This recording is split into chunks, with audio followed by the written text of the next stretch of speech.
Good day, my friends, and welcome to another exciting episode of the Daily Torah Broadcast, a ministry of the Messianic Discipleship Institute. Remember, you can always visit us online at mymdi.org and download previous episodes of the Daily Torah Podcast. If you're not a Daily Torah channel subscriber, click the subscribe button so you never miss a single episode.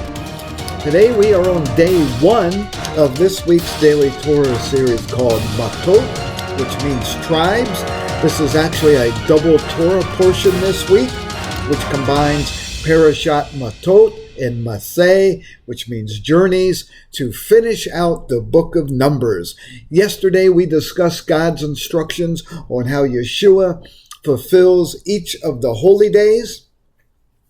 And today our Torah portion opens with laws about vows and swearing of oaths. If you have your Bibles and notepads handy, get them ready or listen and review later. But let's pick up the story in Numbers chapter 30, beginning in verse 1. In Numbers chapter 30, verse 1, we read, "Then Moses spoke to the heads of the tribes concerning the children of Israel, saying, This is the thing which the Lord has commanded. If a man makes a vow to the Lord or swears an oath to bind himself by some agreement, he shall not break his word. He shall do according to all that proceeds out of his mouth." Now, my friends, this instruction was given to the leaders of the tribes of Israel for them to communicate to all the others in Israel. A vow made to God is no small thing. God commanded that his people should be careful to keep their vows and to fulfill every oath they made. And Psalm 15, verse 4, describes the godly man as the one who swears to his own hurt and does not change. Now, my friends, vows either took the form of a promise to give something to God, usually a sacrifice or a pledge to abstain from something. Some people believe, usually based on Matthew chapter 5, verses 34 through 37, which is actually our Brit Hadashah portion for today, that vows or oaths are not permitted for God's people today. But what Yeshua said in the Sermon on the Mount regarding oaths was an emphasis on truth-telling and honesty, not an absolute prohibition of every oath.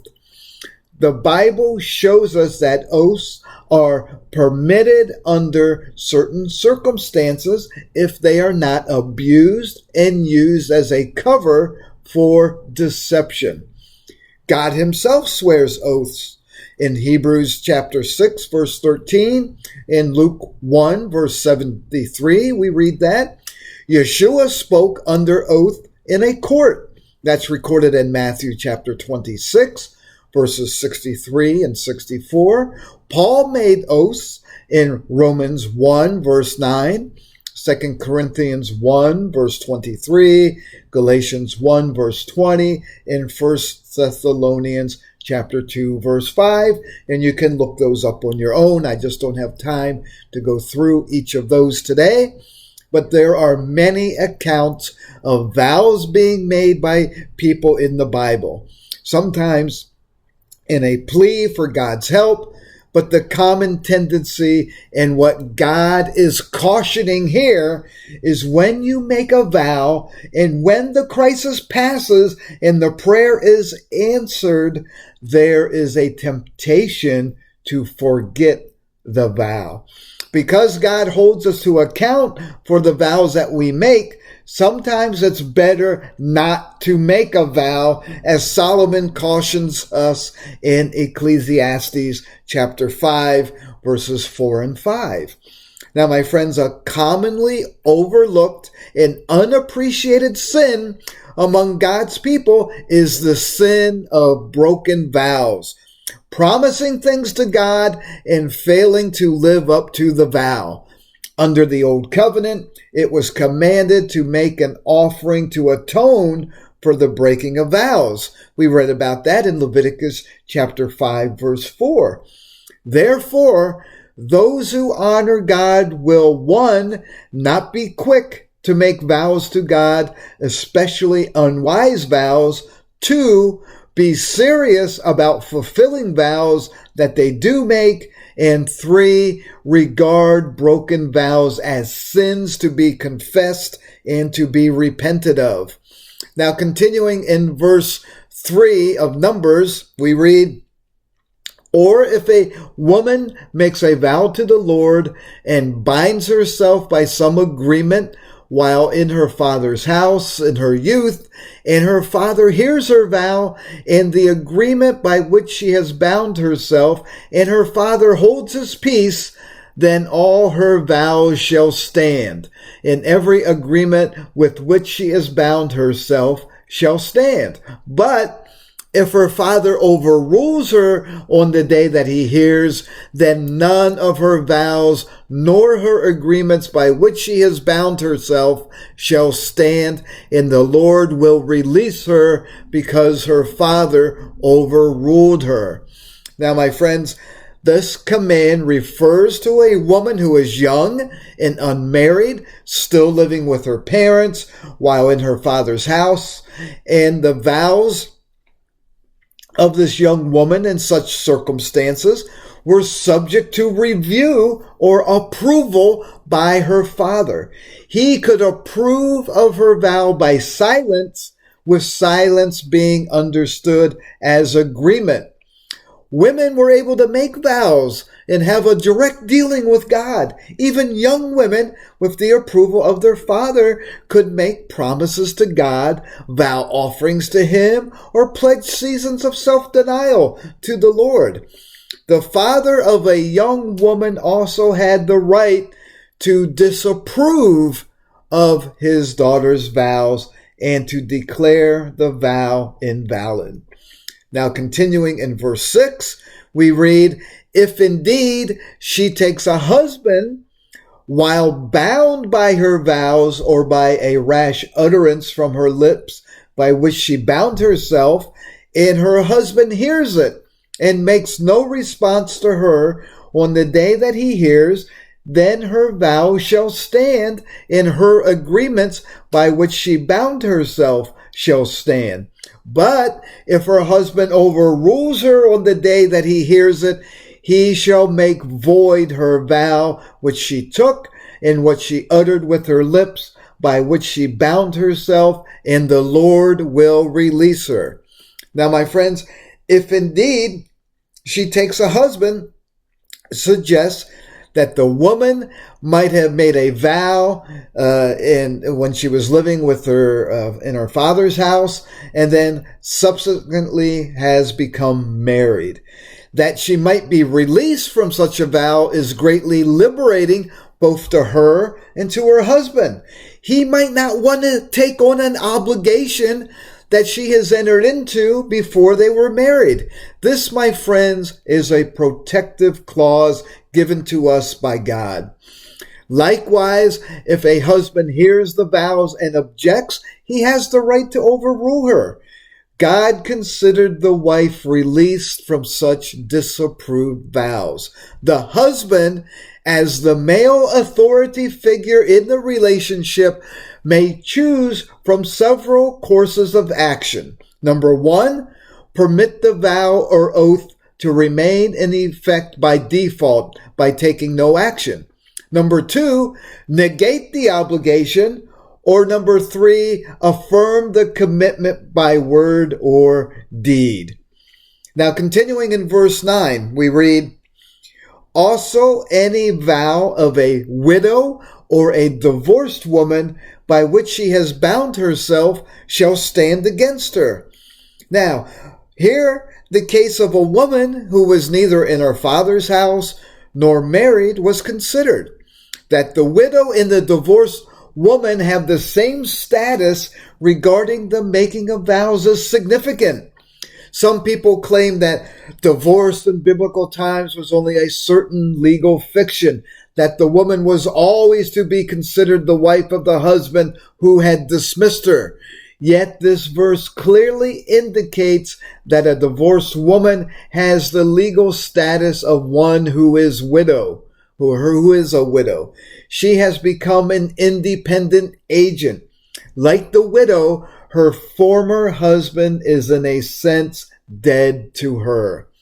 My friends, such vows made by a woman not living with her parents and not married to a husband were considered binding.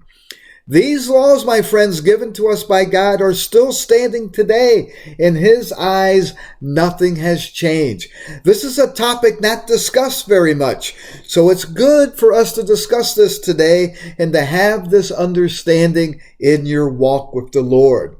Now let's review our half-Torah portion in Jeremiah chapter 1, and we'll be reading verses 1 through 3. So in Jeremiah chapter 1, verse 1, we read, "The words of Jeremiah, the sons of Hilkiah, of the priests who were in Anathoth in the land of Benjamin, to whom the word of the Lord came in the days of Josiah, the son of Amon, king of Judah, in the 13th year of his reign. It came also in the days of Jehoiakim, the son of Josiah, king of Judah, until the end of the 11th year of Zedekiah, the son of Josiah, king of Judah, until the carrying away of Jerusalem captive in the 5th month." Now, my friends, this begins a remarkable collection of writings revealed through the prophet Jeremiah. His 40-year ministry was a tremendous display of faithfulness and courage in the face of great discouragement, opposition, and small results. Since Jeremiah was from a priestly family, it made sense that they lived in Anathoth, which was a small village about 3 miles from Jerusalem. It was in the land of Benjamin, but given over as a priestly city. Now, throughout this week, we will go deeper into one of the greatest prophets in the Bible and how this half-Torah portion relates to our Torah portion for this week. And now let's look at our Brit Hadashah portion. Let's get into this for today in Matthew chapter 5, which I alluded to earlier. In Matthew chapter 5, verses 33 through 37, Yeshua says, "Again you have heard that it was said to those of old, 'You shall not swear falsely, but shall perform your oaths to the Lord.' But I say to you, do not swear at all, neither by heaven, for it is God's throne, nor by the earth, for it is his footstool, nor by Jerusalem, for it is the city of the great king. Nor shall you swear by your head, because you cannot make one hair white or black, but let your yes be yes, and your no, no, for whatever is more than these is from the evil one." Now, my friends, as we mentioned earlier, some people believe, based on these verses, that vows or oaths are not permitted for God's people today. But what Yeshua is emphasizing here is on truth-telling and honesty, not an absolute prohibition of every oath. The Bible shows us that oaths are permitted under certain circumstances if they are not abused and used as a cover for deception. This is why, my friends, we have to look at the whole Bible and just not pick bits and pieces and believe a doctrine or command has been changed. Yeshua and the Father are one and are the same yesterday, today, and forever. What God and the Father are looking for from us is that we be very, very careful that we do not rashly utter something that it becomes a vow or an oath that we cannot keep. So what Yeshua is saying, it's better for us to just let our yes be yes and our no be no. So my friends, let's end it here for today. Take some time to meditate on these words and how they apply to your life. Pray for us in this message to go out, and pray for those who are scattered throughout the world seeking their Messiah, so that they will return to the Torah in their Hebraic roots. Share this message with your friends and family. Post a link on your social media pages and help us spread the gospel. You never know whose life you may affect. Remember to visit us at mymdi.org. Take one of our free classes. Download the Daily Torah schedule. You can also order some of our books there. And if the Lord inspires you, please consider becoming a monthly sponsor so we can reach more people with these messages. Just click the giving menu option or donate button on the website.